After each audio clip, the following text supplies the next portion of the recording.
Visit us on the web at infiniteconferencing.com. Please dial your conference entry code, followed by the pound sign.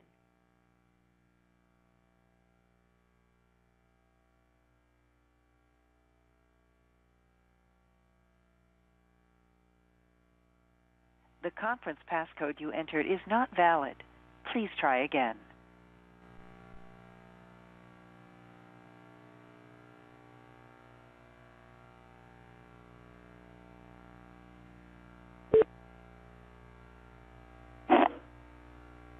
Someone join. This is Aru from India. Hello, is someone there? Yes, this is Aru. Hi, this is Jeremy in Cambridge, Massachusetts. We hear you. Can you hear me? Yeah, can you do us a favor and count to 20?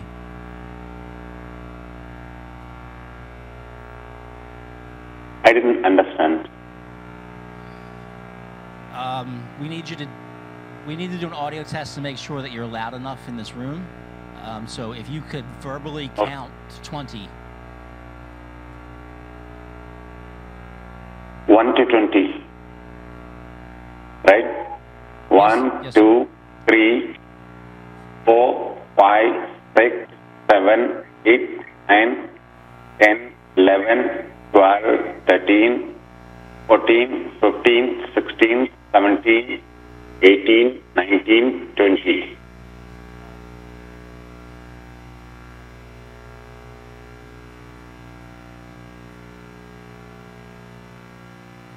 Hey, can you tell us what you had for breakfast today?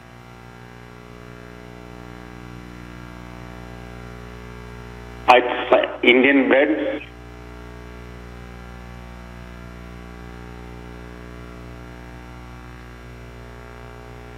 All right, so we're good here. Can you hear us clearly on your end?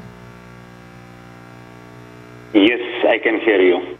Okay, so do we want to stay on? Do we want him to stay on the line, or do you want to call back in when it's closer to time? When do you want us? There's another 2 hours left, right, for the program?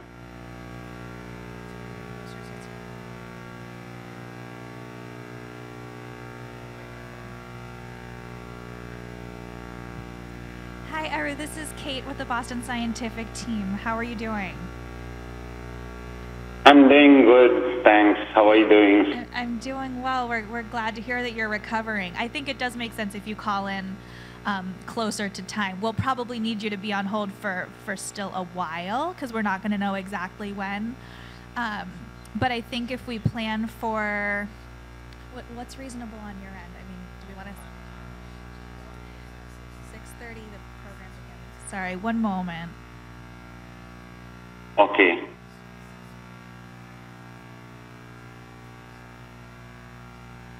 I think it'll be around 6 p.m. Eastern, but Liz can text you on WhatsApp as we get a little bit closer if we need to move that. Does that work for you? Yes. Perfect. It's fine with me. Thank you very much. And just Thank you. as a reminder, when you're on the line later, because there is a little bit of echo in this room for us, if you can just really speak slowly, that will help us make sure that we can understand. I will do that. Thank you. I will do that. Yeah. We'll catch up at 6 p.m.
handheld 5. Pink. Check, check. 1, 2, 1, 2, 3, 4. Liz, don't go anywhere. Check, check. 1, 2. There's a 25-second delay on the audio, so you will hear no. Because when you say yes, it's good, and you cannot turn that live stream off.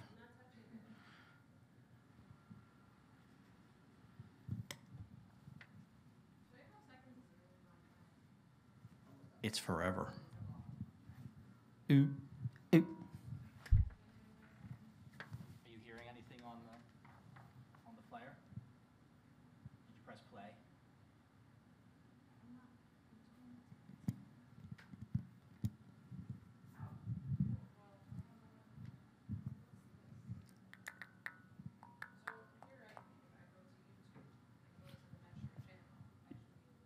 You should.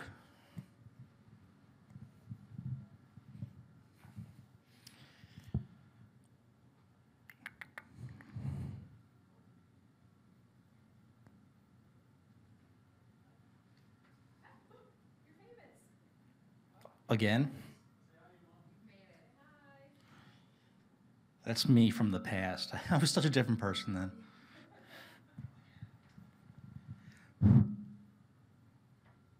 Check, check. 1, 2, 1, 2. There you go.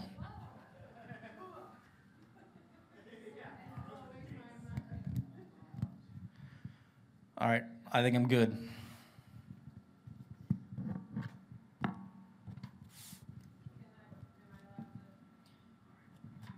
Yeah, we just have to make sure that we want to send logo to stream. Francois, can you turn off the matrix settings to the encoders until we're ready to go?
saved an emergency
It's indeed an honor to be presenting to all of you who share the same interest in innovation.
Good evening, everyone. It's indeed an honor to be presenting to all of you who share the same interest in innovation in patient care like we do.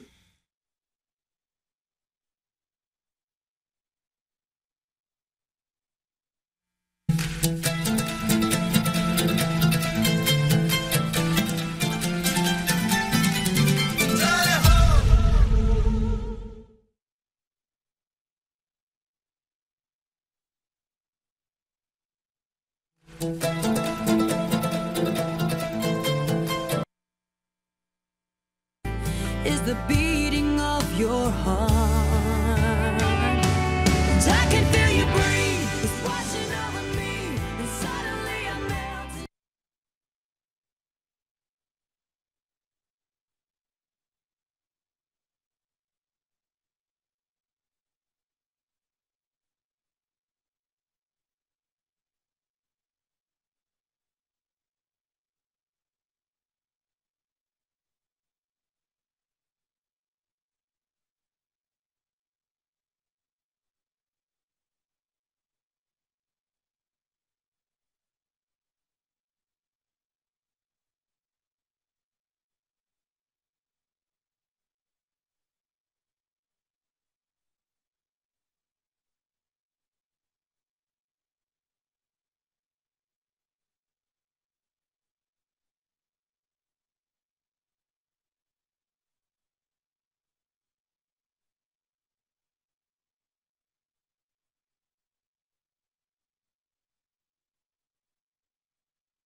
I think.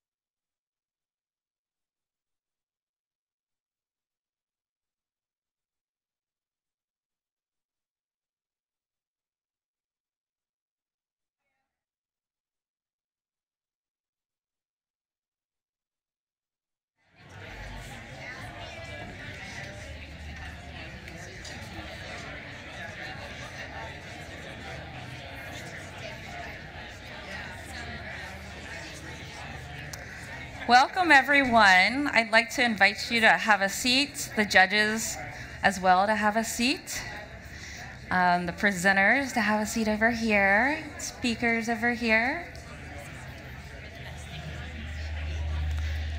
We have some great seats up here in the front, right behind the judges. They're lovely people, so if you want to fill in these seats right behind them.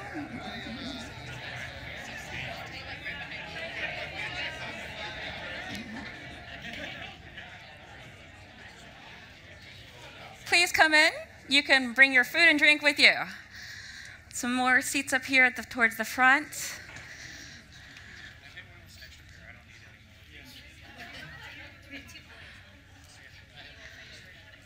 There are more seats right behind these beautiful judges.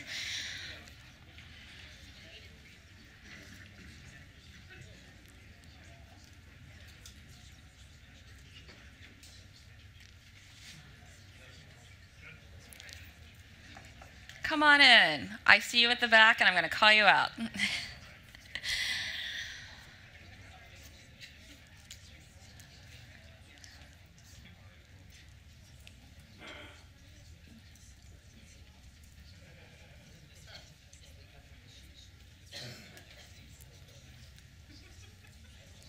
Come on in. There's some seats right here behind the judges and over to the side.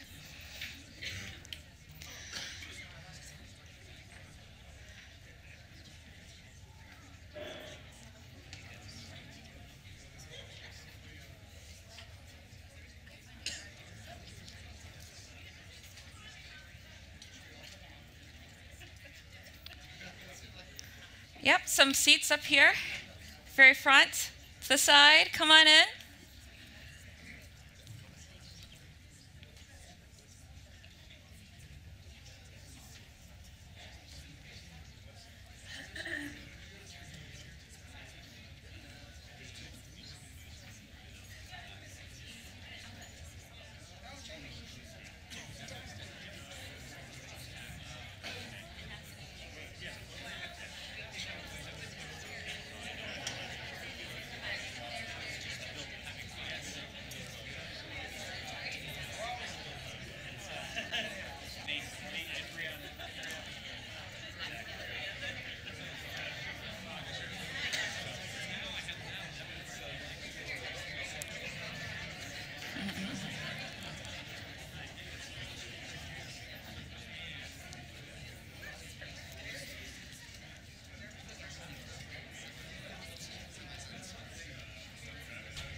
Great, I'm going to go ahead and get started.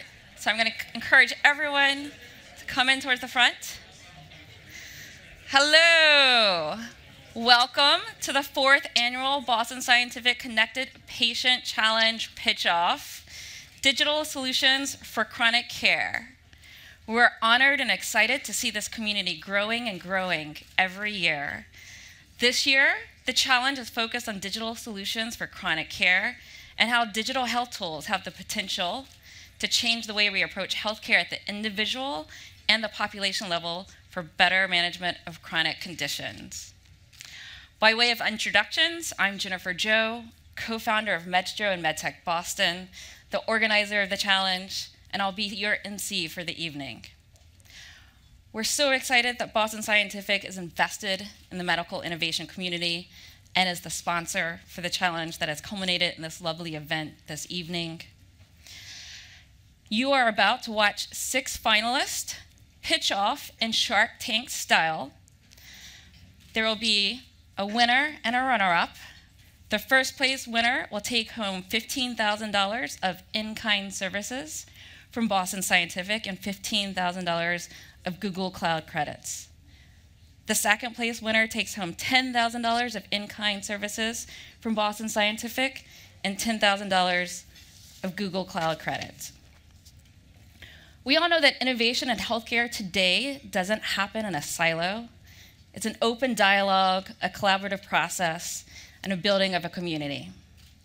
For that reason, Boston Scientific launched the online interactive portion of this challenge in October of last year.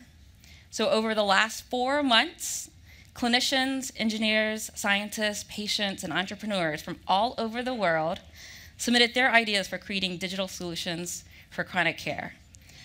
Online, 9 judges with deep and diverse expertise from around the country weighed in and guided the submitters. We had over 3,000 of you who voted from 40 US states and 56 countries from around the world. Finally, the entire challenge garnered over 12,000 followers and 150,000 page views. Incredible. It's a collaborative, interactive, worldwide process.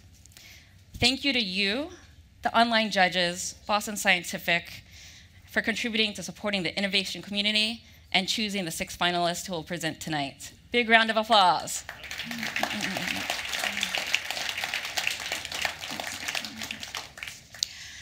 To get things started, we have a few opening remarks from Travis McCready, the president and CEO of the Massachusetts Life Sciences Center. Welcome, Travis. Thank you. Good evening, everyone. I have a request I'd like to start off with from Google. If you have socks with extra cloud storage, I wear size 16s. I don't think those will fit me. You can send them my way. Yeah, sorry. So, look, it's a real honor for me to be here this evening with you. For those of you who don't know us, the Massachusetts Life Sciences Center is a quasi-governmental authority.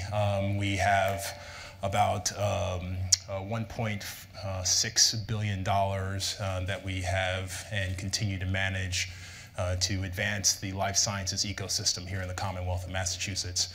We're old school, so we define the life sciences as biotech, pharma, med device, diagnostics, and bioinformatics, but I've kind of ignored the bioinformatics part and really started to describe it as digital health. We very much believe that now is the time to start thinking about health a lot more systemically and really start thinking about systems thinking as it relates to health. We believe now is the time to start thinking about social determinants of health, not only just that which you can redress or cure with a device or a therapy, or not only thinking about orphan diseases and the like, but really start to display great partnership and collaboration in order to weave in all of our technological brothers and sisters, whether they be engineers, data scientists, AI, the care community, or the like. The oft-quoted and overused African proverb is, if you'd like to go fast, go it alone, and if you'd like to go far, go together.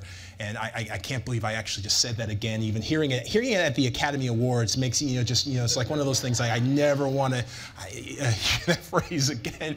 But darn it, it's right. We ourselves have made a commitment to this space through the Life Sciences Center by trying to accelerate these collisions We have just closed a round of competitive awards that perhaps some of you have participated in. We called this round the Bits to Bytes competition, where we were seeking collaborations between the private sector, public sector, and not-for-profit institutions to build big data infrastructure here in the Commonwealth of Massachusetts. We were seeking collisions, unintended collisions between engineers and biologists, chemists, and AI. And we got 13 really exciting proposals that tackle everything from cardiovascular disease, microbiome, women's health, drug discovery, and the like. And that's kind of the new normal, right? That's the new normal. We're going to see these unintended and hopefully intended collisions more and more in the life sciences and healthcare space. And we're going to see more institutions with the wisdom and the leadership, like Boston Scientific and Google, to not just wait for these collisions to be accidental, but to create communities, competitions, and opportunities for you all of us, technologists. Well, I can't say you all of us. I'm a philosophy major. What am I doing here? But for work with me. So to all of us to find spaces in which we can do what I think we're all here to do, which is drive more positive patient outcomes. And it's really exciting to be in that kind of community where, yes, by definition, we are living in a capitalist society, so we do have to think about commercialization, profit, and things of that nature. But that's not the reason why you're here in the room. And that's not the reason that gets you out of bed in the morning, and it's certainly not what gets me out of bed in the morning. It's this opportunity to work with your friends, your colleagues, to connect and collaborate in ways in which you can't even dream, in order to drive positive patient health. So I applaud you. I applaud you, our finalists this evening. I can't wait to see your product and solutions and treatments. But I applaud all of you for actively participating in this type of environment where the unpredictable will take place, and where you are so mission-driven and focused that you're willing to reach across the scientific aisle in order to get done. So thank you, and I look forward to collaborating with each and every one of you, and I really look forward to seeing you finalists and what you have to offer this evening. Thanks.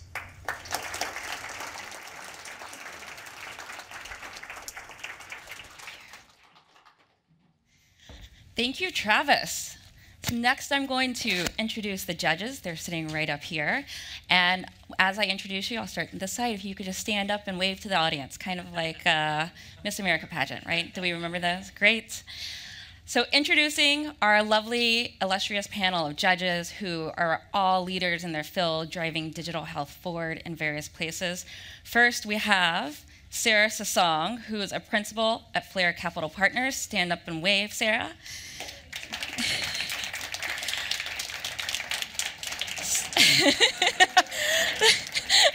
Sarah has been highlighted as one of the influential women reshaping health IT and as an expert in digital health, an experienced healthcare operator, a venture capital investor, and an active participant in national efforts to advance the adoption of healthcare technology.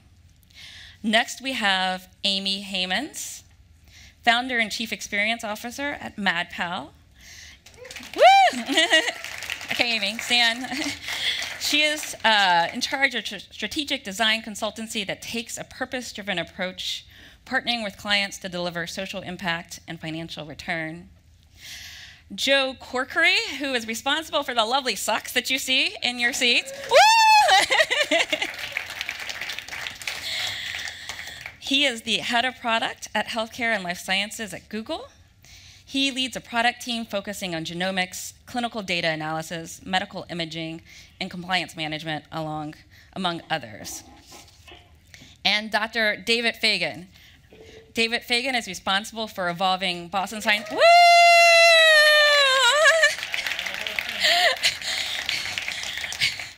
He's responsible for evolving Boston Scientific's digital health strategy, enabling capability building, and leading the big data, Internet of Things, analytics, and mobility teams. So thank you to our 4 fantastic judges.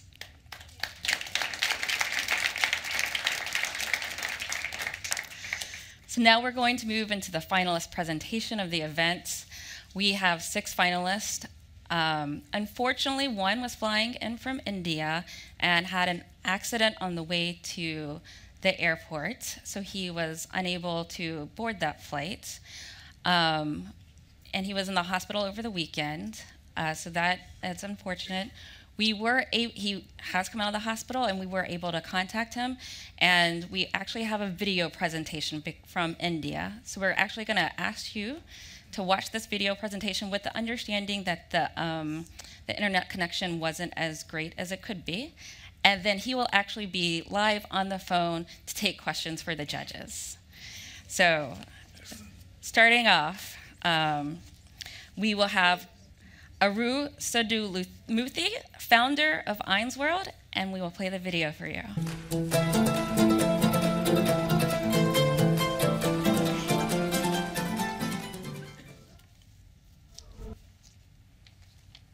Good evening, everyone. It's indeed an honor to be presenting to all of you who share the same interest in innovation in patient care like we do. Congratulations to all the other finalists. Thank you, Metro, Boston Scientific, Google, MedTech for organizing such a great event.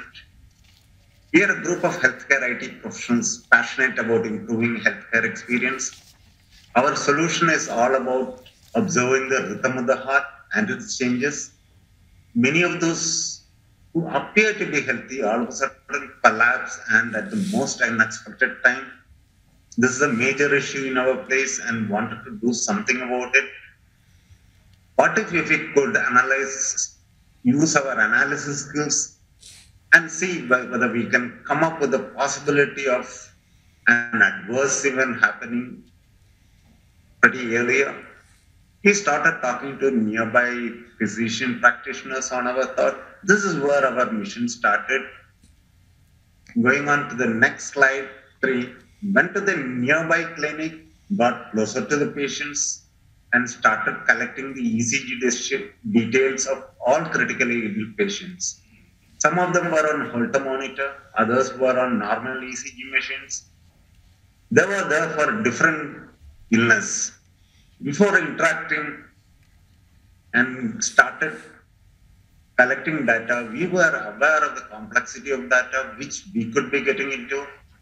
Reasons for heartbeat are too many to handle, and literally we need to collect data from the day, cradle days till the coffin. Each patient is unique, each person's clinical condition is different. Still our passion got us going forward. We did a descriptive analytics of heartbeats and started looking at data outliers, irregular rhythms, considering the parameters like patient demographics, vitals, illness, medication provider, etc. All our lives end with the heartbeat stopping. Started observing the pattern before it stops. We were looking for life-threatening arrhythmias, extremely increasing rhythms and slowing of the heart rhythms. We took inputs from care providers for detailed understanding of the cardiac rhythm, started developing predictive analytics with our understanding along with the physicians. Going on to slide number 4, we are extending a predictive algorithm to a larger population who are prone to untoward cardiac events, like those who already have a history of cardiac-related illness, like cholesterol, hypertension, etc. We have added clear symptoms, feeling of pressure, tightness, pains, wheezing, or aching in the chest, and warnings leading to cardiac events. Considering the uniqueness of each individual patient demographic conditions activities, medication, the intelligence has to be updated on a continuous basis. We are using machine learning algorithms for continuous learnings and new findings. Our focus is now to develop a minimum viable product MVP with limited features and put it for field trial. This will include a wearable device, which we are getting it from the market, where the rhythm can be picked up, alerts to care providers for any possible adverse events. We are not sending alerts to the consumer because as this could make matters worse. Sending notification as a consumer needs to be thought through. In the past, since population was limited, it was an alert advices given through phone calls. While talking, we can appropriately advise them to visit a clinic. Automatic messages to the consumer has to be thought through. More work has to be going to minimize the false alarm, which is a real life problem. Going on to the next slide, slide 5. This is the concept architecture when fully developed. We are thinking of using Iris data platform from InterSystem technology as interoperability is easier to manage. The product has to interact with the healthcare ecosystem and take inputs. The inputs which our systems use are user-entered inputs, user-entered inputs, how they feel, health conditions, confirmation of system-generated outputs, data stream from wearable devices, inputs from bedside equipment directly or through clinical applications. If admitted in a hospital, health information of the users from clinical application, best practices and related information from available sources, and if possible, social media and networking sites. Outputs from our product is alerts, notifications, escalations to the care provider, basic notification to the user, those which need confirmation, providing and suggesting therapy is on the cards, but and has to be thought through. We'll have to collaborate with ambulance service providers to reach hospital quickly. We have not started this one. And the other output is notifications to the consumer in their language of choice, because we are talking about the public at large. So notifications has to be provided in their local languages. Future plans also include custom-built wearable device to monitor the health. Adverse cardiac events are one of the most common killers, and there could be many others working towards a solution for this. Ainsworld will accelerate the diagnosis and improve the outcomes. Ainscare will ameliorate the cardiac functioning, reduce visits to the hospitals, and save lives. Going on to the next slide, it's all about why we are here. Network and partner with those talented in technologies, because we are a small group of people, network of medical fraternity, and investors with heavy pockets. Partner with those who can complement our solution, and above all, learn from all of you. Thank you.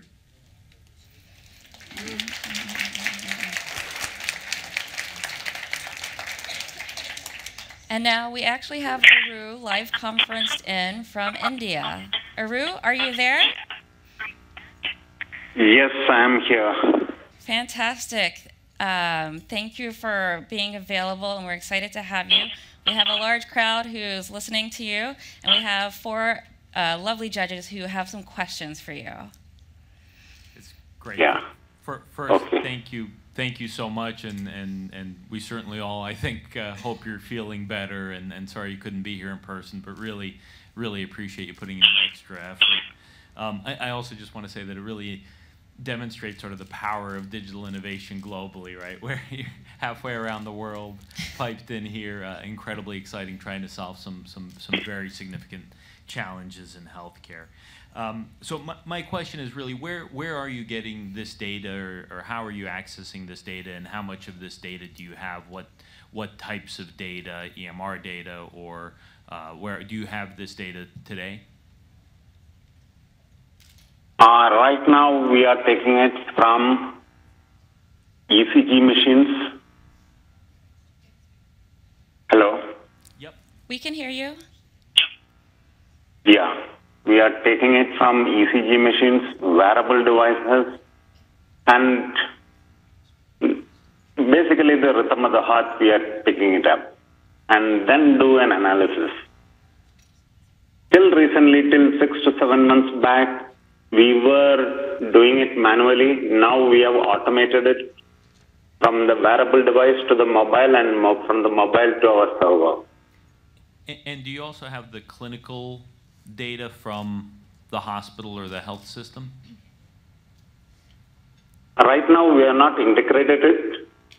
It's a standalone piece, but we do offload data from one hospital here for our trial purposes, study purposes. Great, thank you. So we have time for one more question. How is this differentiated from existing solutions? Can you repeat that question? Can you repeat the question? Sure. How is this differentiated from existing solutions? How is it different? And help me understand the market in terms of who you'd sell this to, et cetera. To answer your question, like, how is it different? Cardiac events are a very common issue over here. There could be many people working for it, and it's a huge world. If there can be an Amazon, there can be a Flipkart and anyone else in the world. Not too sure to answer your question. How is it different? Great. Cardiac events is a major issue in the world. Fantastic. Thank you, Aru. Thanks. Thank you, Aru. Now we're going to go on to our second presenter. Thank you to the audience. Next, we have Niranjan Yi, founder and CEO of Breathe Research. Please welcome. Is the beating of your heart. I can feel you breathe.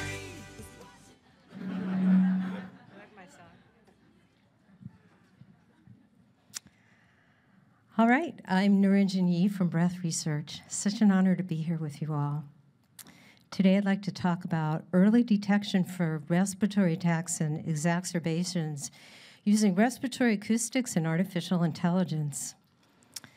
So currently we have over 500 million people worldwide with asthma or COPD. Even more people are at risk due to the increasing particulate and pollution in the air.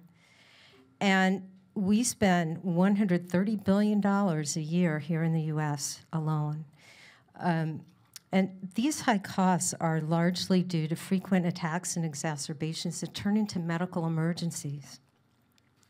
So to help solve this problem, we've created a simple, non-invasive test and digital platform to catch the next attack before it happens. Our innovative spirometer with lung sound and airflow measurements pairs with a mobile app that patients can use at home. We have 3 breathing tests: breathing at rest, a deep breath like you take at the doctor's office, and a maximum breath for a spirometry test. So in seconds, you and your doctor have your vital lung health information along with your symptoms, medications, locations, and triggers. On the back end, we have a clinical support platform where a doctor could find out how a patient's responding to medication, a pulmonary procedure, or environmental trigger. So this is an example of a COPD patient from our Mayo Clinic study. And we amplify the lung sounds so a doctor could listen to them remotely. We record the spirometry values, and then we have on this chart 6 out of our 35 clinical lung sound and airflow markers. We've developed an artificial neural network that takes all of our markers and data to determine disease severity. Once treated and back to normal, we engage and empower patients with personalized respiratory wellness to keep patients healthy while reducing costs. Avoiding an emergency visit on average here in the US saves $1,500. Avoiding an emergency visit on hospitalization for a respiratory patient saves on average $6,000. So there's 3 large markets now emerging for respiratory digital health and early detection. Health systems and insurers need ways to lower the cost of chronic care and have created new remote patient monitoring codes. Yay! Pharmaceutical companies need to increase medication adherence. And over-the-counter consumers with mild disease are increasingly purchasing products to monitor and improve their health. So this is our team. Our expertise is in respiratory acoustics, diagnostics, and digital health. We have 7 patents, 3 are issued, 4 are continuing. My background is in respiratory science and integrative healthcare, and I am so honored to be working with some of the most brilliant and dedicated engineers for almost 10 years to create a really robust respiratory digital platform. Our advisors are Dr. Bruce Johnson, who's a professor at Mayo Clinic, a pulmonary expert, and leads the physiology and bioengineering lab where we did our pilot study. Matthew Halt is an expert in digital health and co-founded Health 2.0. And Paul Dryden is an expert in respiratory compliance, FDA, and market entry. And we are Breath Research. So, judges, everyone, who wants to revolutionize healthcare one breath at a time?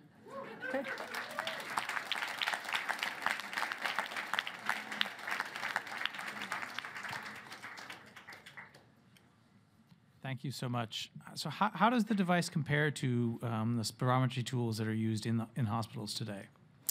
So how it compares, so spirometry, basically, it's mostly on a forced exhalation, and we get more generalized metrics like FEV1, FVC, if you're familiar with spirometry. And what's been found in, some of the major publications, Lancet, Global Initiative for Asthma, is that spirometry alone hasn't been successful enough in predicting attacks and exacerbations. So how we're differentiated from that is, I love spirometry. I do pulmonary function testing, and I even see it in the lab. I can hear these different lung sounds going on while a patient is tested. So how we're different is that we use spirometry at testing, and then we record all the lung sounds and other airflow behavior that's going on during a spirometry test. In addition to that, we test a person just with a regular deep breath and breathing at rest. So we can do all 3 layers of predictive analytics on those 3 different protocols.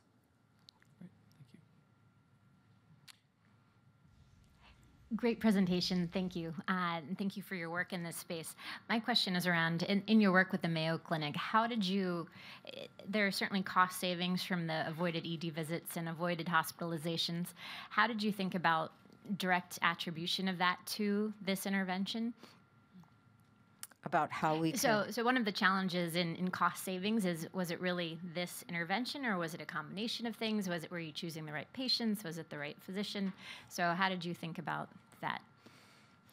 So that's definitely one of our goals, is to do like a cost-benefit analysis. And so how we're looking at it is that right now there's a certain amount for digital tools to actually collect the data for remote patient monitoring, which a lot of chronic respiratory would qualify for. And there's certainly room for other things, as well. But the point that we wanted to make is that you know, if somebody could record their breathing, if we could like have daily testing of breathing like we do for our blood sugar now, and communication between the patient and the doctor, that money could be saved. Yeah, absolutely. Thank you. Can I ask specifically what interventions does a positive negative diagnosis drive that does the prevention? And we hear a lot about docs just being inundated with data and information. Is the infrastructure there for docs to kind of be, I don't want to say bombarded, but be notified of these issues along the path? Do you see that as a hurdle? I think it's a hurdle now with our current electronic health records. We're hearing that a lot from doctors and totally empathize with that. I think where things are going, we just had the HIMSS conference, and there's a lot going on now with interoperability and how we would do a full user experience design for all the touch points, patients, clinicians, health systems, and insurers. And, so what we would do is flag. We wouldn't be inundating with data. We'd flag when a doctor needs to see this, and we'd flag exactly, this is the most important thing for you to see. Okay. And then what would the treatment be? How the doctor would treat it. It depends what it is. So let's say oftentimes chronic respiratory patients develop an infection. And so you want to know at the point probably where you might want to do antibiotics, or you could look at the medication, maybe change the dosage of the medication. But it would drive a doctor visit basically, or it would drive a. Yeah. So we don't do the treatment side. Basically, we're providing the information. I got it. Yeah. Perfect. Thank you. Thank you. Great presentation. Thank you. Next, please welcome Dr. Alexander Turshin, Associate Professor of Medicine at Harvard Medical School, presenting Control Diabetes.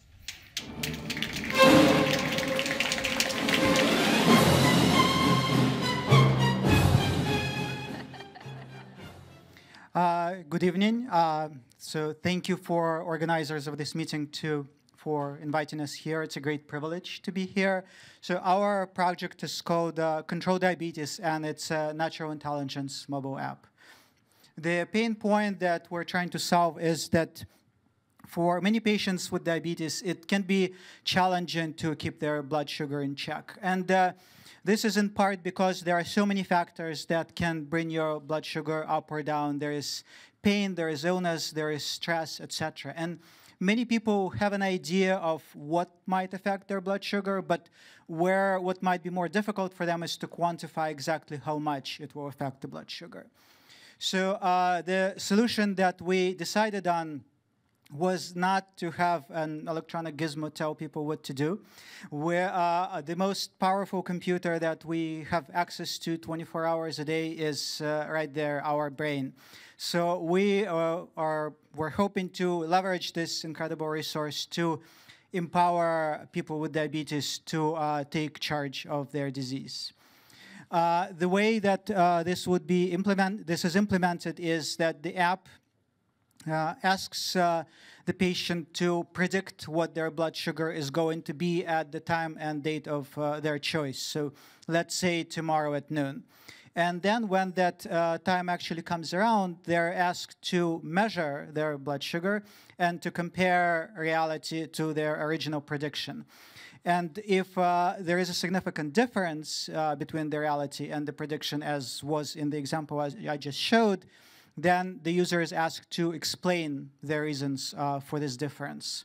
So we believe that by doing this again and again, by repeatedly challenging themselves to think deeply about what's affecting their blood sugars, the users will be able to learn how different internal and external factors affect their blood sugar and take control of their diabetes and their life. And that's why the app is called Control Diabetes. And all of that would be possible with just mobile app that's available to anyone with a smartphone anywhere in the world without even a need for an internet connection. So it's also would be a cost-effective approach. This is based on fundamental psychological precept of cognitive task analysis, which essentially means that if you have a complex task that's difficult to solve, it may be easier to solve if you break it down into simpler components. Our vision is that we would further enhance this by adding elements of competition. So users could compete with each other, for example, for who's entered most data points or who achieves most accurate predictions of their blood sugar or who achieves best blood sugar control, etc.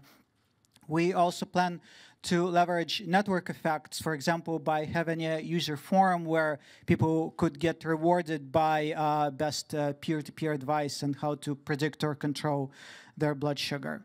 I don't think I need to spend too much time preaching to the choir about the size of the market. There are millions of people with diabetes in the US and even more worldwide, and this number is only predicted to grow.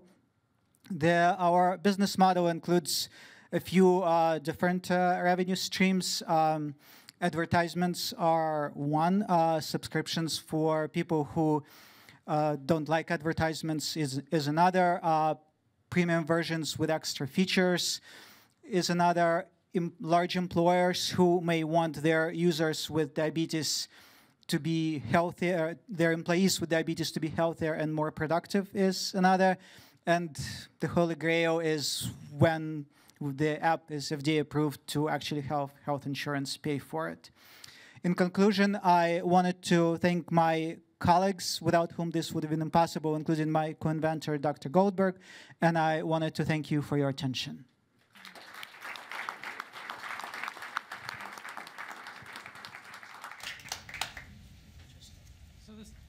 So this seems like a pretty interesting approach for providing people with feedback on how to improve their blood sugar. But how do you deal with the weird gaming scenario if say, I don't think my blood sugar is going to be under control, and you're actually accurately predicting it being out of control?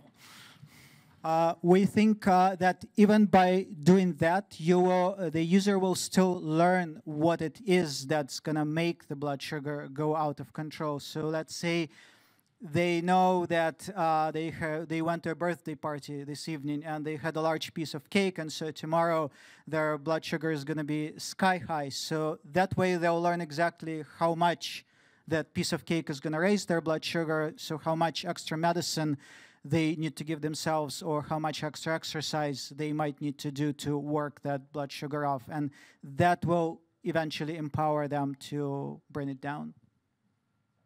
Along the same lines, I'm curious if you can speak, and again, thank you for the presentation and really unique approach, especially in terms of getting feedback. I haven't seen that in other products, but how many patients have used this to date, and what have your patients said about it, and how long have they used it for? They haven't yet. So we've just released the app, so we're just starting on that path of getting feedback from real users and learning how we can further improve it and make it helpful to them. Just a consideration, more than a question, but I'm interested in your thoughts. When people who are recently diagnosed with type 2 diabetes are learning the condition and starting to understand cause and effect, this could be really instrumental. So targeting early diagnosis phase and the mentor-mentee kind of relationship that you're talking about, the networking effect, could be really valuable there. But just understanding that some interventions are sort of at a particular point in time, and then they may graduate, and what that journey might be like for someone. I completely agree that we also think that this might be more appropriate for people who are at the onset of their condition, where they have the most to learn, because yes, somebody who's lived with a disease for a decade or two, they might have already learned all of those things. What we hope will happen is that this will make it easier and faster for people to acquire that experience and that knowledge. Can I ask, you know, we often talk about the average patient, right? And there's really no such thing, especially in diabetes. And there's everything from the complete wellness nut who's always testing and making sure to people who are just not under any kind of control. One of the challenges I see with this is that you're actually imposing more constraints on the patient, right? Because the patient has to say, well, in 3 hours or in 6 hours, I think my glucose reading will be this, and that means they have to get their glucose reading exactly at that time. Is that how it works, or am I missing something? So they won't necessarily need to get their glucose reading exactly at that time. Plus minus 1 hour is the time range where we link the actual measurement to the prediction. I agree that it would not be feasible to expect that the measurement will take place at exactly the predicted time, but plus minus 1 hour will still give them an idea of how accurate their prediction was. Okay, great, thank you. Seems like you're leveraging game mechanics in this, and maybe to try to create a playful kind of self-experimentation and self-learning experience. I'd encourage to play with those game mechanics, and when you test with patients, to explore whether that playfulness leads to higher levels of engagement, or if it's a turnoff for any reason. Because the problem with educational materials is the uptake, right? So potentially the playfulness of this could, give it more legs. So I couldn't agree more. We think that intrinsic motivation is the most important factor in allowing somebody with diabetes to take control of their disease. And so, yes, more sort of stronger gamification of this approach, I think, would be very helpful. Great.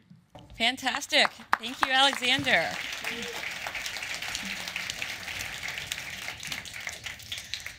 Next, please welcome Dr. Mallory Franklin, Director of Nutrition Services and Engagement, presenting NutriMedi.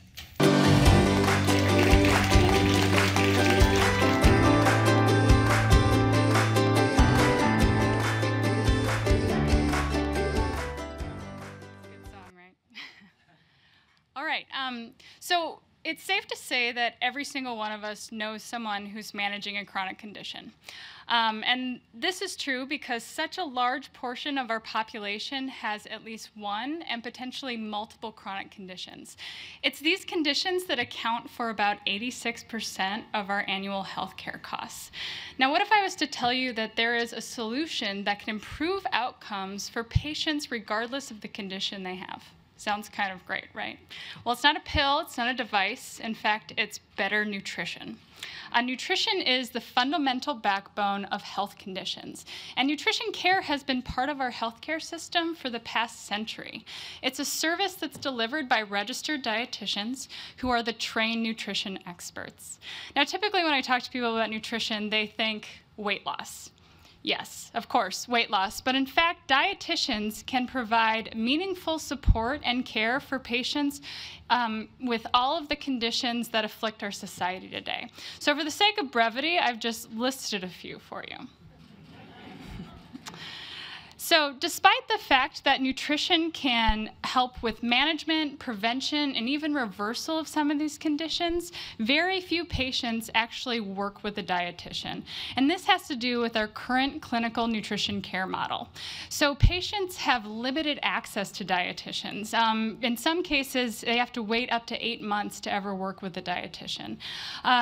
It is time-consuming. It requires them to schedule another appointment, go into the hospital again, take time off work, and there's no support within those between those appointments. When patients are home, making those lifestyle modifications that are necessary for improved nutrition. So despite all of this, we know that patients are interested in nutrition. And we know this because Americans spend over $30 billion a year on the diet industry. Fads and quick fixes that aren't necessarily backed in science and aren't provided by trained medical professionals. So that's why we're shaking the confines of clinical care and bringing nutrition right to patients' fingertips with NutriMedi. NutriMedi is a HIPAA-compliant web and mobile platform that connects users to registered dietitians for one-on-one nutrition counseling. Nutrimity is a proprietary platform that was designed by dietitians and keeps patients engaged in their nutrition. Sorry, hold on. With Nutrimity and these features, we have a national network of registered dietitians that can provide nutrition care for any patient with any condition anywhere in the United States. With our solution, we can provide value across many areas of our healthcare system. We can work with health systems to provide programs for patient populations to better outcomes and improve their access to nutrition. We can work with biotech and medtech companies to pair Nutrimity with pharmaceuticals and devices that patients are already receiving. And we can also work with employers to design corporate wellness solutions for their employees. I'm happy to say that since our platform was released in February of last year, we've already gained many customers in the employer space, and we have 2 pilots underway, one with the National Health System and one with a global pharmaceutical company.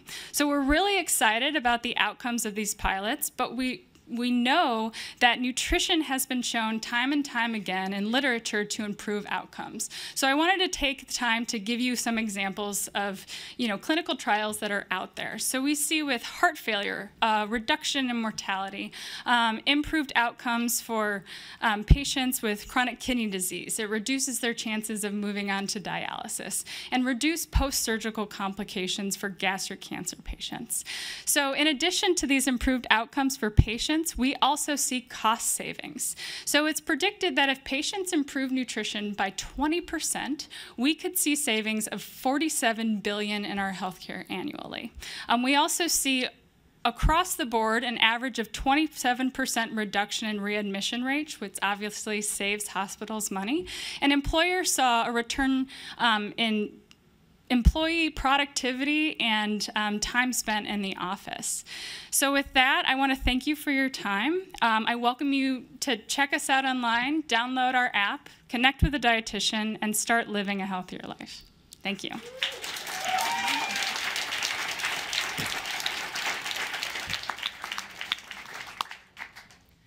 I'm curious how this might, thank you for your energy and diligence to this very important topic. But I'm wondering if you've thought about how this might hook into other services or offerings. Like every company has a portal, every company is coming out with an app, and nutrition is a part of everything. So how might it integrate? And then just a side note, in case I don't get the mic again, there are food delivery programs that this would create a natural, nice connection with. Absolutely, and we are exploring all of those opportunities for partnerships. Some opportunities we see are for, single sign-on, where maybe the platform is helping patients manage other conditions, and they can simply click a link and work through our platform to connect with a dietitian. One hesitation we have, though, with meal delivery services is not a lot of them are geared towards condition specific, right? They might be vegan or keto or some of the fads that are out there, but they don't have diets for chronic kidney disease. So you can make your own. Exactly.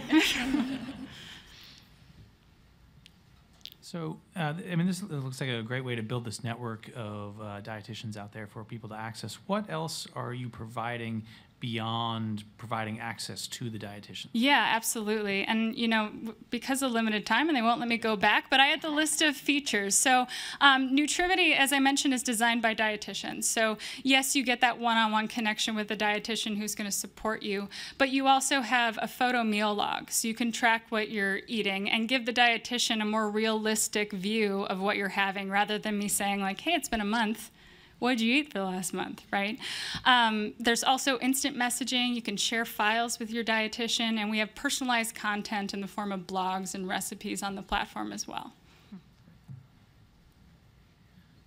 How do you think through, this has a lot of feelings of some of the medication adherence applications or which sort of struggle with the people who are at the most risk or really cost the health systems most. So how do you differentiate the value of this app and service versus people who would take care of their own nutrition regularly? Yeah, and I guess if I think about that, I would say we'd all benefit from more nutrition engagement.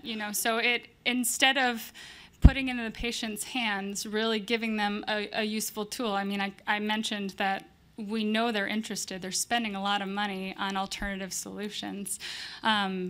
So I think as far as engagement goes, that's something we're still kind of playing with, and obviously our platform's in development. So making changes or getting patient feedback of what worked, what they liked, and things that we could do better is obviously something that we're working on. And are you seeing people use the platform continuously past 3-4 months? Yes, yeah, we absolutely have. And it's kind of been a mixed bag with the patient population that we have right now, which is to be expected, right? You're not going to hook all of them, but those that really see the value and get a lot out of it will continue working with their dietitian, and we've gotten some really positive feedback. Great.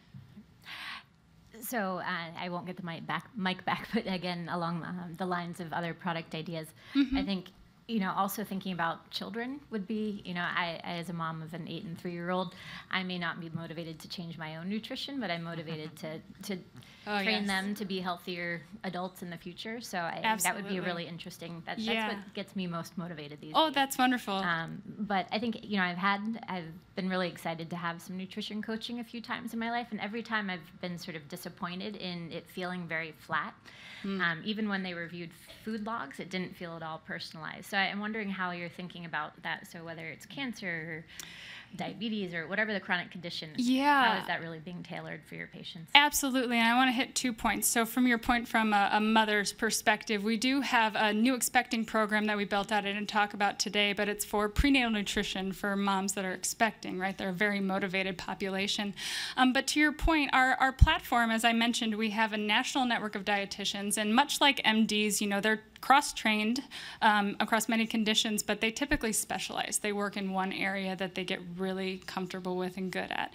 So when a patient joins our platform, we have an algorithm on the back end that says, after you filled out this health survey, we know that you're interested in, you have cancer, maybe. So we're going to connect you with oncology dietitians that are on our platform. So that's why, with the way we have it set up, we can really cater to any patient population.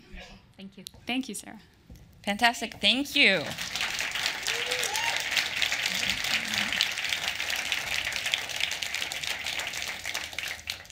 Next, please welcome Dr. Nancy DiCiani, founder and CEO, presenting RTM Vital Signs.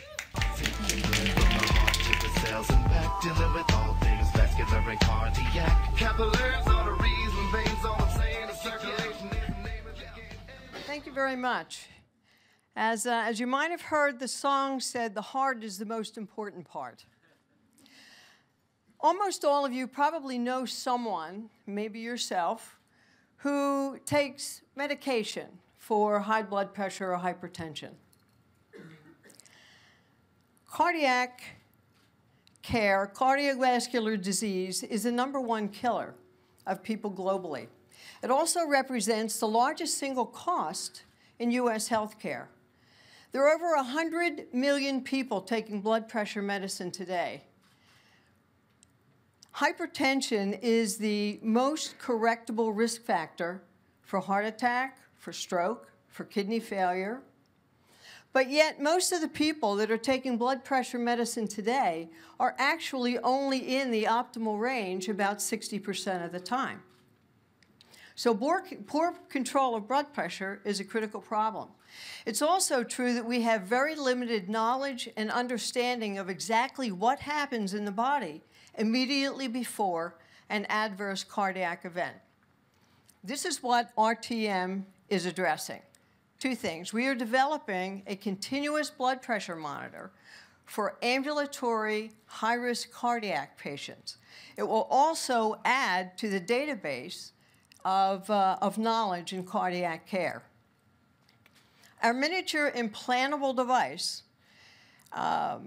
will measure the entire blood pressure waveform, not just the systolic and diastolic blood pressures, in addition to a lot of other critical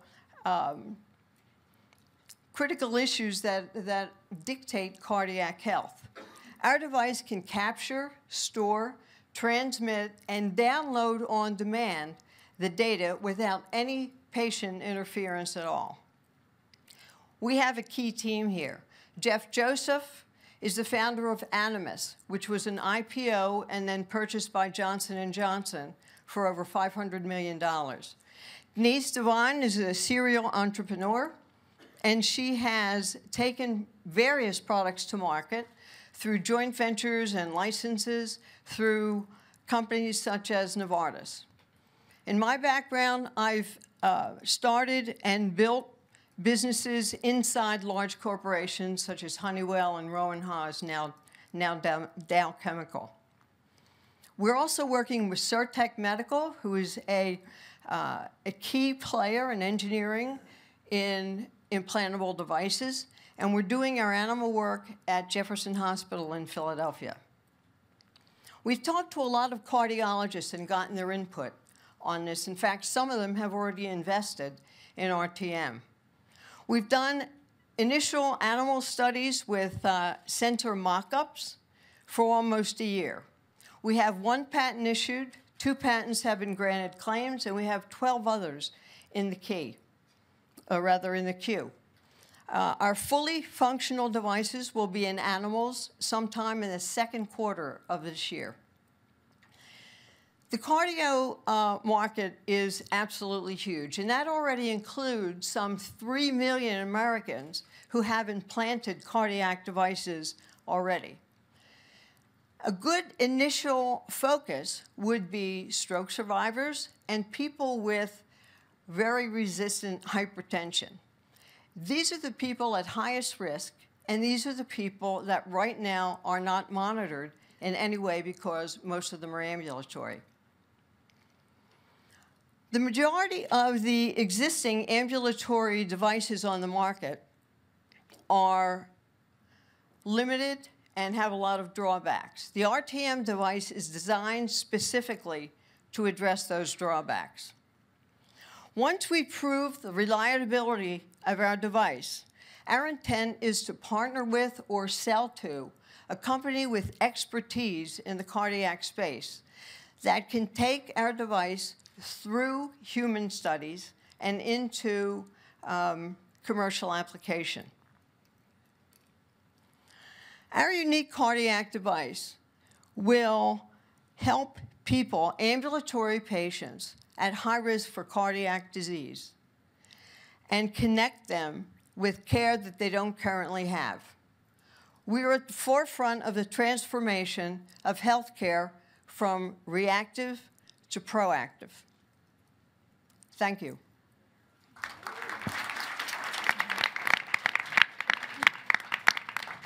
I invite my co-founders up?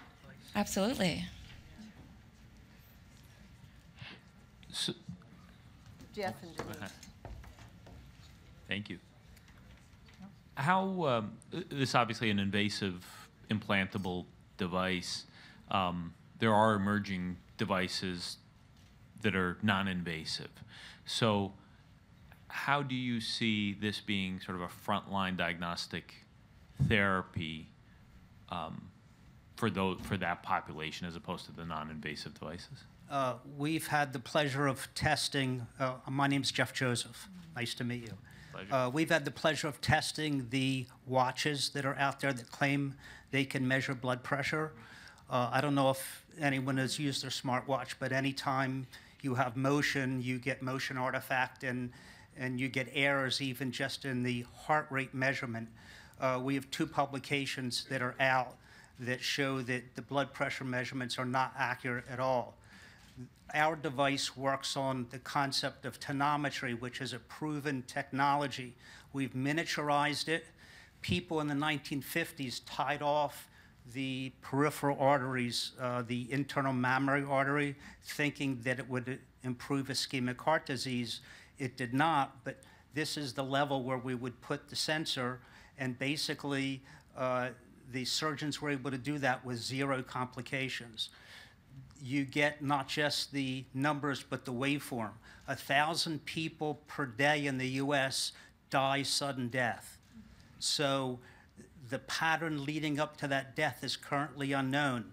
The concept is to have the blood pressure waveform, pulse oximetry, EKG, respiratory rate, tidal volume, all of the vital signs that we monitor in the hospital that we can use to detect the onset or predict an adverse event we'll have in the ambulatory setting. Thank you.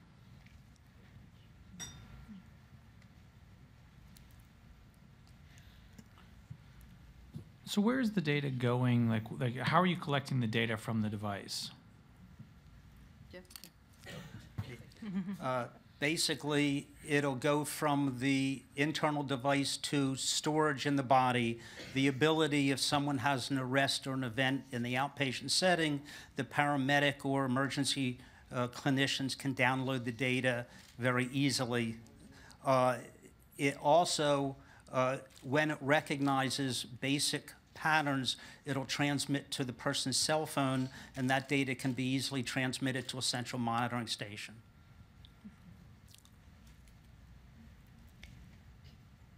Great. Are there any more questions? I'm curious if you've done focus groups with patients. Again, I think along the lines of the questions, it just seems very, it's invasive. And so the idea of putting something in your body. So what have, as you've talked with providers, patients, what has the feedback been? Well, first of all, there are over 3 million people in the United States already that have implantable cardiac devices. And we're really going to be focusing on those patients at high risk.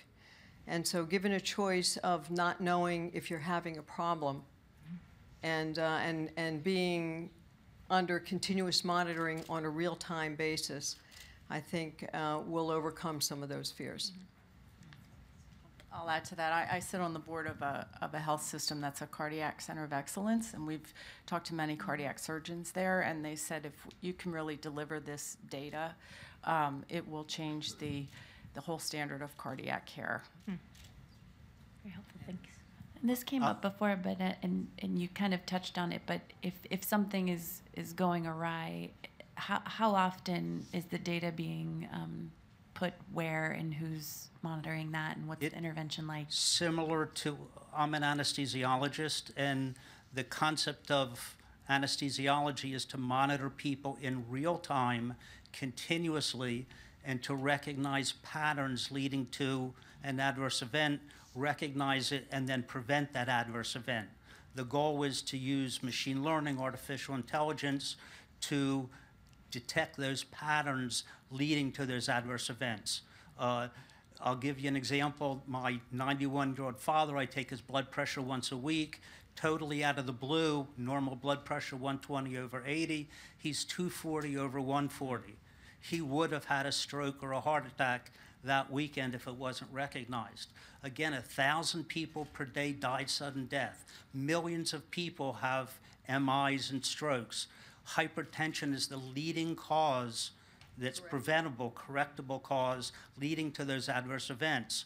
Similar to diabetes, it's time and target. You want to avoid the highs, avoid the lows, and avoid the persistent highs, and that we believe will lead to less adverse events. Great. Thank you. RTM Vital Signs. Thank you.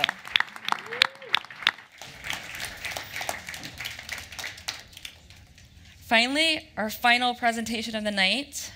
Please welcome Susan Perry, CEO, presenting SpeechMed. Because I'm happy. Clap along if you feel like a room without a roof. We're happy to be here. So I'd like you to imagine that your life depends on taking a bottle of pills properly, and that you and no one in your family can understand the instructions.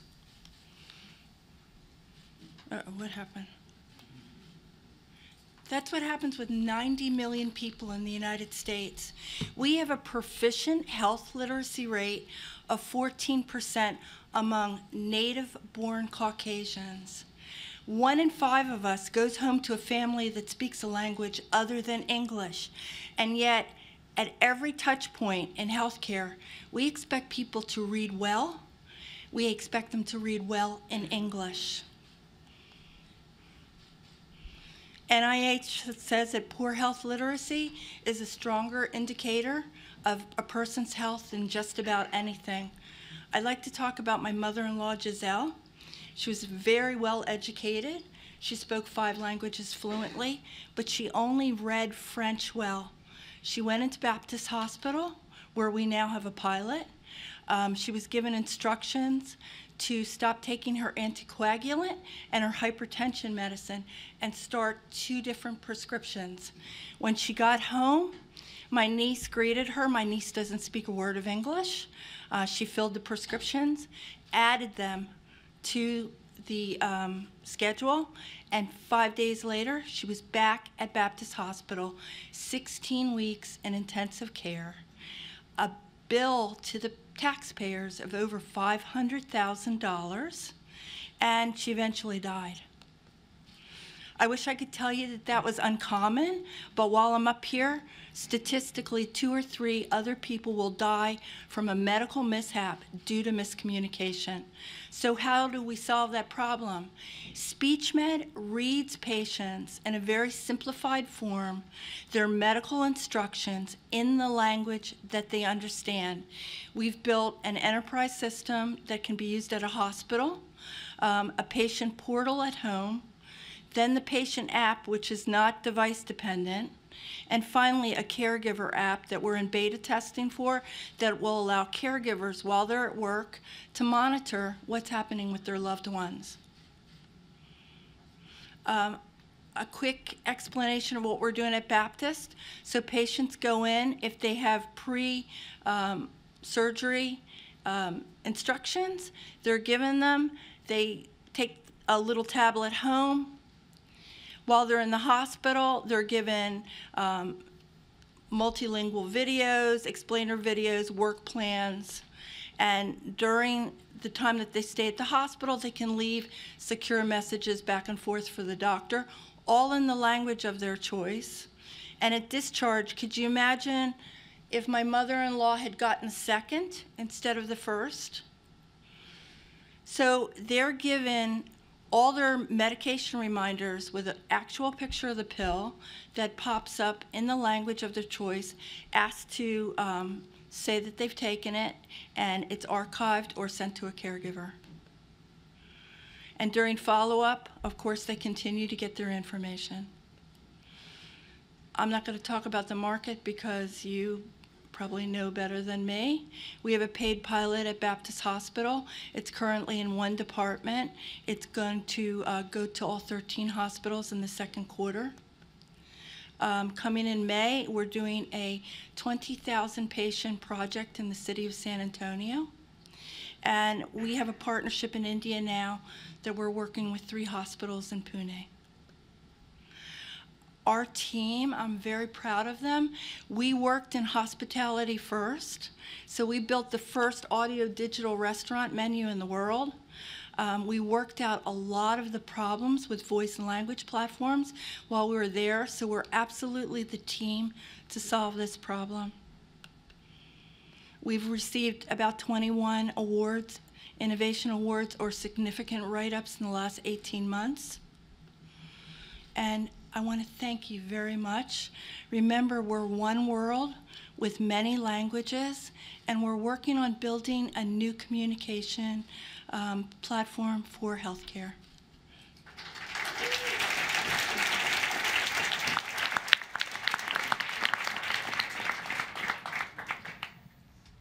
Thank you for your presentation, and I think such a needed area, and thank you for sharing the story of your mother-in-law, and sorry for your loss. I think one of the things that I'm seeing more and more in this patient engagement space, and I also applaud you for including the caregiver. It really, so often it's the caregiver taking care of the patient at home, so I'm excited to see what you do with that.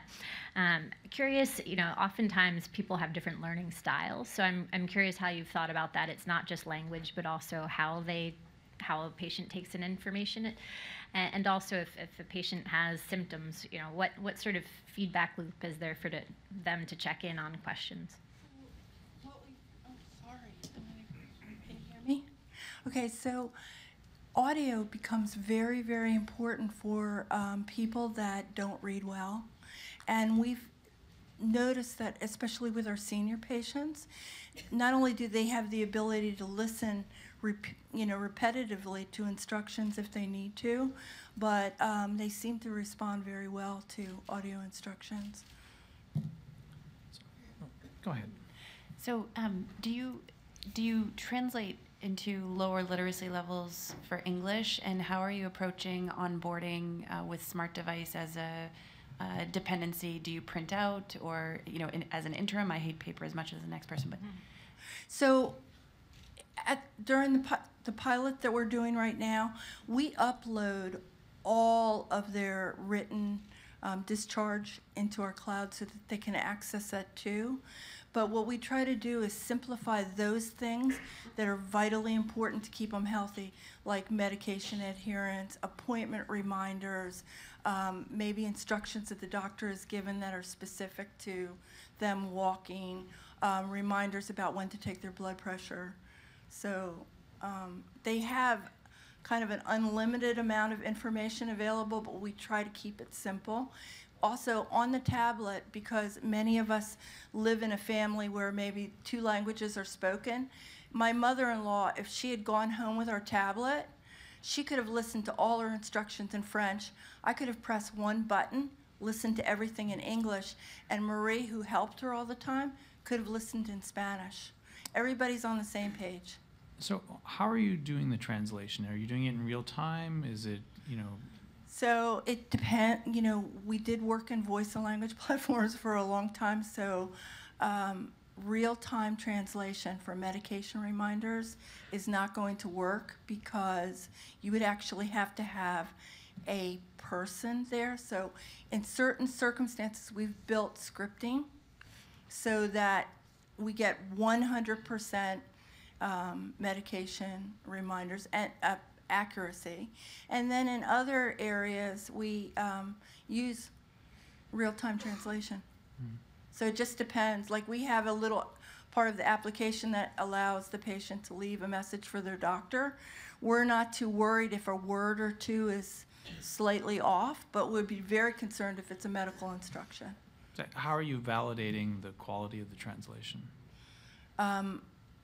With regard to our scripting, it's a 3-month process approximately for each language, and we have at least 5 medical translators go through that scripting.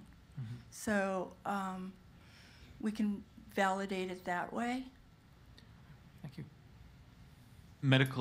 Medication, I should say, reconciliation is a real problem. And it's not just on discharge, but it's actually on intake also. What are you taking and what are you going to be taking in the hospital? I applaud you for sort of getting the patient engagement aspect of that and trying to figure that out. But it's also an ecosystem challenge in a way, right? You have to connect to the pharmacy, you have to connect to the medication administration record in the hospital. Do you feel like that's a nice-to-have step, or really integrating with that whole digital infrastructure is necessary? We do pull from the electronic health record. Okay. So they are getting whatever is standard for them at the time of hospital entry or discharge. Then the patient portal allows them or a caregiver to add information. So maybe they go to another doctor and they get a prescription. They could actually add it. We archive who's added it and any change that's been made. So we keep very accurate records. Great. Thank you. Just curious if you've thought about flipping it and syndicating the content to the EHR companies? We've kind of thought about a lot of things at this point. I mean, we ran a little request for beta testers for our caregiver app and had 6,538 people sign up in 3 hours. So we've been thinking about, is that an important thing? We're really, that's why we're kind of working with the city, working with the hospital, because we're trying to figure out really where's the best space to reach out to the patient. Thank you. Thank you.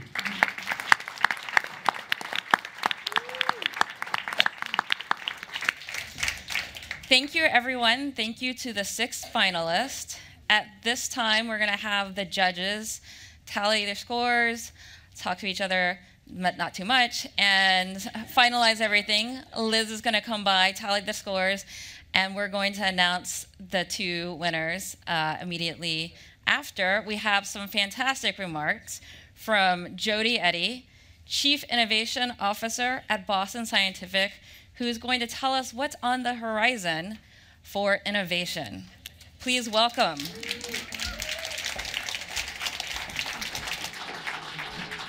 Good evening, everyone. I'll tell you right now, I do not envy these 4 judges in front of me. How are you going to possibly choose one out of those 6 fantastic presentations?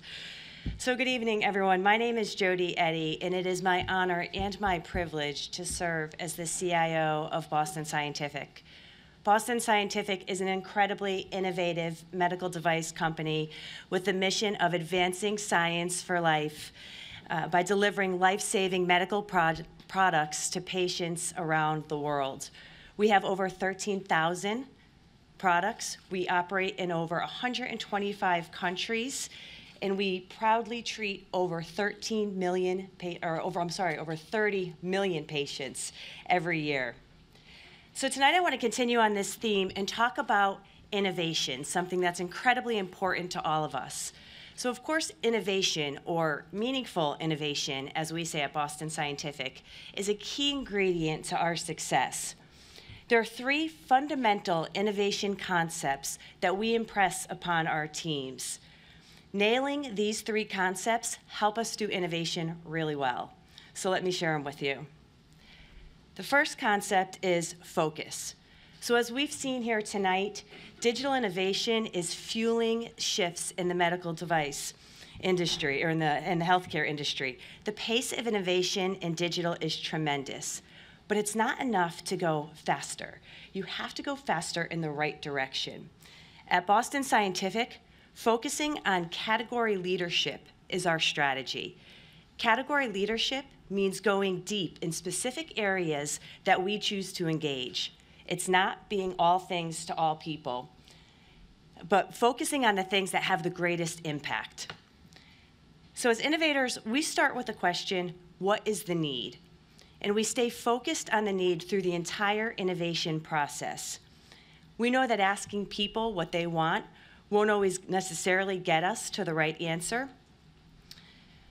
So we have to dig deeper and understand the root of every problem that needs to be solved. Challenging ourselves to provide the solutions that matter most has led us to some fantastic innovations.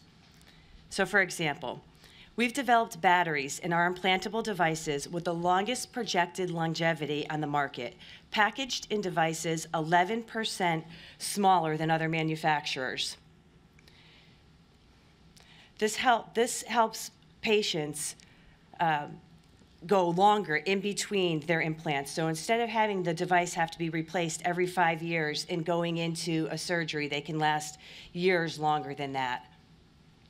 We've created a single-use urethroscope that allows doctors to perform kidney stone removals on their own, turning a two-surgeon implant into a single-surgeon implant, which makes the procedure far more effective. And we've created an algorithm that can predict heart failure events weeks in advance, and I'll talk more about that in a moment. So these innovations don't happen when you're chasing down every opportunity. They happen when you're focused on a clear direction. So that's the first concept, clear, defined focus. The next concept is collaboration, and that sounds obvious to everyone, I know, but we know it's not always easy. There's egos, misunderstandings, defensiveness. A lot of emotions can get in the way. But we've seen teams be incredibly effective and realize excellent results. And here's what we find. Great collaboration requires looking at problems from every angle. We found that diversity of perspectives makes this possible. Diverse teams are high-performing teams. We create environments that emphasize inclusion, where everyone is comfortable making their voices heard. At Boston Scientific, we've pushed ourselves to have tangible benchmarks to ensure a more inclusive environment. from specific goals on diversity at every level of the organization to our Global Council for Inclusion that brings together our entire executive committee with the leaders of our employee resource groups. We're taking action every day to set our teams up for meaningful progress and effective collaboration. Also important to collaborate effectively in this space means you have to engage people who can provide meaningful input on clinical needs, quality system, and regulatory requirements right from the start. These folks need to be engaged in collaboration from the beginning of your innovation process. All of these people working together, that's collaboration that drives meaningful innovation. Okay, the third concept is the important factor of speed. And it often seems like the healthcare industry struggles to keep up with the advances in digital technology. But like all businesses, they have their own challenges and complications to deal with. At Boston Scientific, we're committed to working closely with healthcare institutions to advance their technology and digital programs as fast as possible. So here's how we're driving speed at Boston Scientific. We've created multiple digital health studios. These are small, agile, empowered teams working closely together to bring products and services online. They're made up of engineers, designers, marketeers, product specialists, all working in junction with a quality work system. They leverage rapid iteration and patient-centric design concepts to incorporate real-time voice of the customer feedback. This makes decision-making faster. So what's the impact of all this? So I want you to imagine that you or one of your loved ones suffers from a heart condition such as heart failure, and that you have an implantable defibrillator that is there to give you a life-saving shock if you go into cardiac arrest. This device gives you comfort, but you're already living with the knowledge that your risk of hospitalization is higher. And so you're always left wondering, what if? Now imagine if the doctor had your specific data from your heart, which is monitored continuously, providing a wealth of information, beats, sounds, breaths, activity, every slight change. That doctor could analyze these trends and potentially detect your heart failure weeks in advance.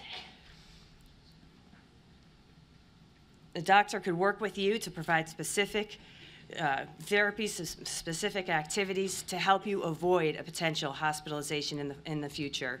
That's innovation, and that's meaningful innovation, and that's what we've done at Boston Scientific with a product called HeartLogic.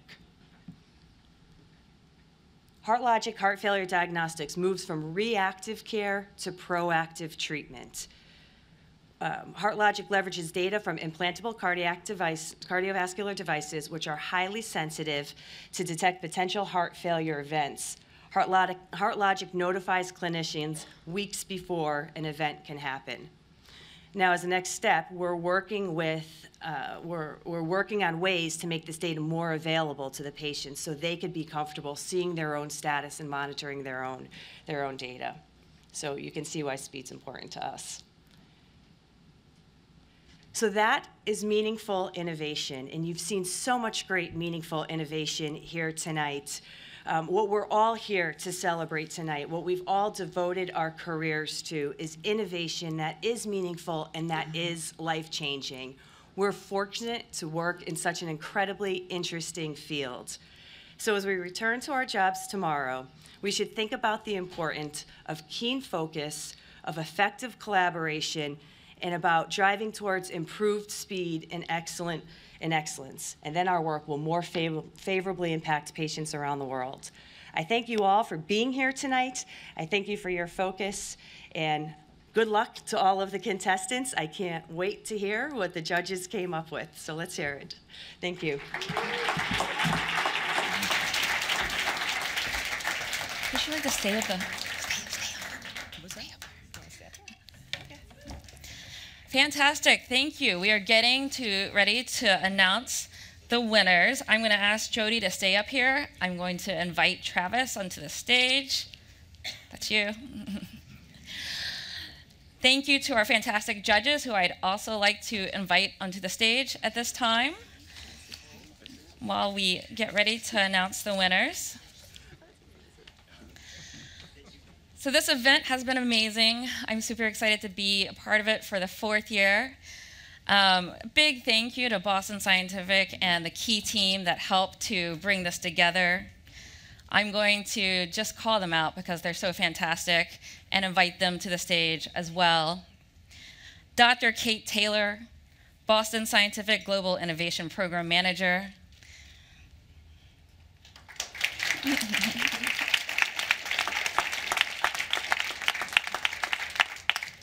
Kate Haranis, Boston Scientific Corporate Communications Manager.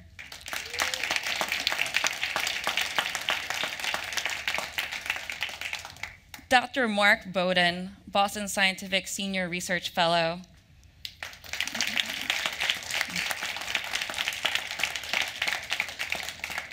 Amanda Gibbard, Boston Scientific Communications Manager. Sorry. Dr. David Knapp, Boston Scientific Vice President of Corporate Research.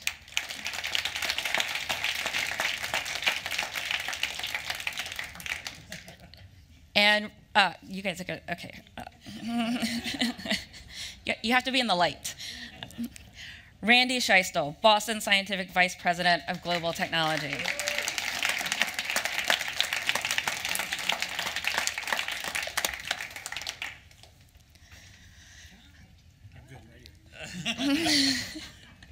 Fantastic. And now, thank you to everyone. I'm going to announce the winners.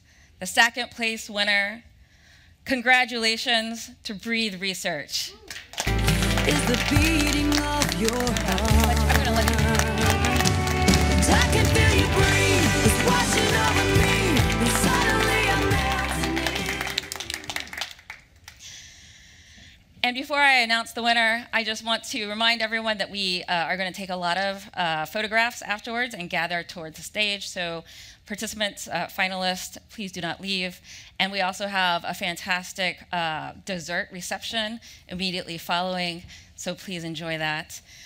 Finally, the 1st place winner goes to Nutrimedi.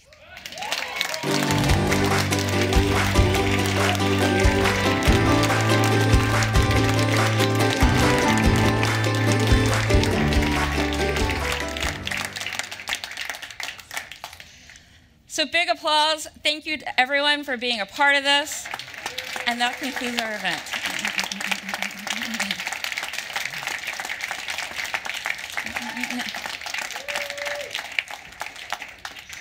Thank you, everyone.